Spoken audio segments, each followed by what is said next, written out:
Hey everyone, welcome back to the AddMeGamers channel, and as always, I'm Dan, and I'm going to be doing the Game 3 between Slayer and Lucifer, or as I like to call him, Slayer and Lucifer. Of course, it's SlayerScella and LucifroN. So, the map, of course, is Daybreak, so on the top right corner we do have the Red Terran player as LucifroN, and on the bottom left we do have SlayerScella as the Blue Protoss player of the map Daybreak. Of course, the map itself is the usual. You have the higher ramp start, followed by the lower ramp second base, and so far Daybreak doesn't have a secondary ramp entrance, so there is just one exit. So really it depends on how the players decide to create the wall off in terms of their game style. Of course, Slayer again is coming up with that early in-game harass, like in game 1 he did place that gateway off to the right side, so really early on harass by Slayer. This time he didn't actually wait to psych out LucifroN. He already directly moved in with that probe and is harassing that SCV, but of course he did pull off another SCV off the line, so he's going to be starting off that wall off to block that probe, and that probe is going to die. We do of course should expect that he's going to be chrono boosting the units out of this gateway as well, like he did in game 1. He is trying out the same strategy. It did work very well for Slayer in terms of this technique, so it really depends if actually Lucifer this time, I'm going to be calling them Lucifer as mentioned before, Lucifer and Slayer, if actually Lucifer this time is going to manage to scout out that this gateway is here, though. This is the question.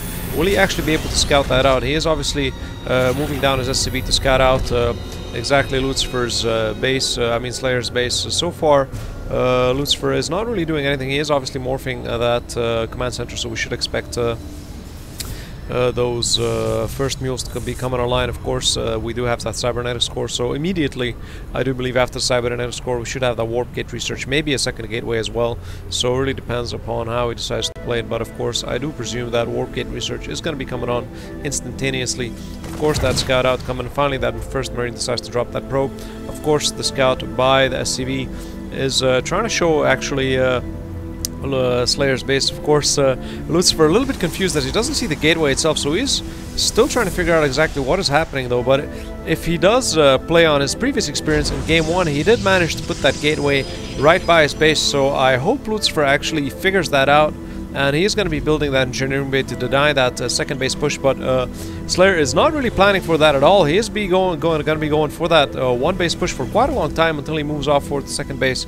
So of course Lucifer still didn't figure out that he is actually moving forward with those units pretty early on in the game. So of course that bunker finally up and ready.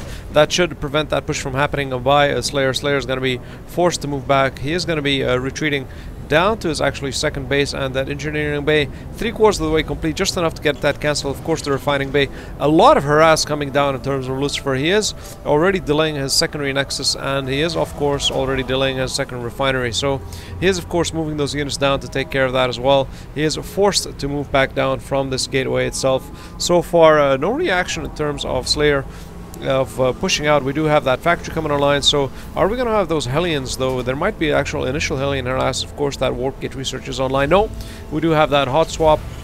He is building that reactor for those double medevacs to be coming in play. Of course that refinery actually is going to be complete. Is he going to actually complete that refinery? He's going to know he pulled off of course that SCV. That engineering bay is going to be dropped, and Lucifer of course losing those resources, including that refinery. So again, a lot of resources lost. Of course finally the Marines do manage to spot that gateway, and the pylon goes down first, so the gateway is powered down, not being able to produce any more units, so this gateway is a goner. So that's the end of that gateway, and we should have that hot swap. Of course the factory moved off since the reactor. The tech lab actually is already ready, so interesting. He's going for that tech lab. He's not really going for those double medevacs, so very interesting to see that he is actually going to be playing off a completely different strategy. We do have of course that cloaking research online, so we should have of course, yes, those banshees coming online. So it's going to be a banshee harass by Lucifer. So Lucifer is going for that banshee harass really early on, banshee harass, and it will prove very effective. Of course Slayer knows he's a little bit behind since he actually lost those resources, so he's going up for that third early nexus. I do believe this is not going to go down very well for Slayer himself. Of course, Slayer trying to kite those Marines. He should be able to do a pretty good amount of damage, especially with those Marines, but since they do have the higher ground, the actual distance advantage by those Stalkers is negated since those Marines are on the higher ramp. Is it going to be moving down here? No. Slayer is retreating down to the actual Zonaga tower to have that additional frontal view. Here comes that first Banshee, of course.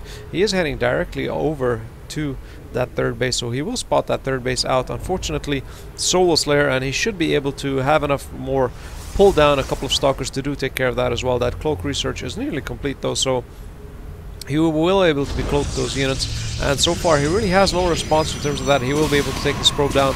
That probe will drop. He's moving down, and will he actually start pulling those probes off the line, because he knows that push is coming with that Banshee. That Banshee is going to be, yes, he did finally manage to pull those probes off the line. So far he did move those sentries in. Of course, cloak research did come on by that Banshee. That Banshee is going to be taking those units down pretty aggressively. Guardian Shield comes up to try to absorb some damage, but so far Lucifer is going to be targeting down those probes. Of course, his main idea is to get as many of those probes down. We do have, of course, that sentry coming online as well, and so far the robotics-based facility is coming on, so we can get that observer up, so we can actually manage to scout out that Banshee. There's nothing he can do. All he can do is sit tight and hold on, and that's it. Lucifer calls it, I'm trapped here, and he has left the game pretty pissed off, and I must add, there's nothing he could do. Only thing he could do is wait up for that robotics facility to be completed, so we can get that observer online. But by that time, of course, that Banshee would be able to pick off, I do believe, nearly all his units. So this is it for Game 3. Of course, very nice play by both players, and this game actually goes down to LucifroN as the Red Terran player. So as always, happy gaming, and see you again in my other StarCraft 2 commentaries.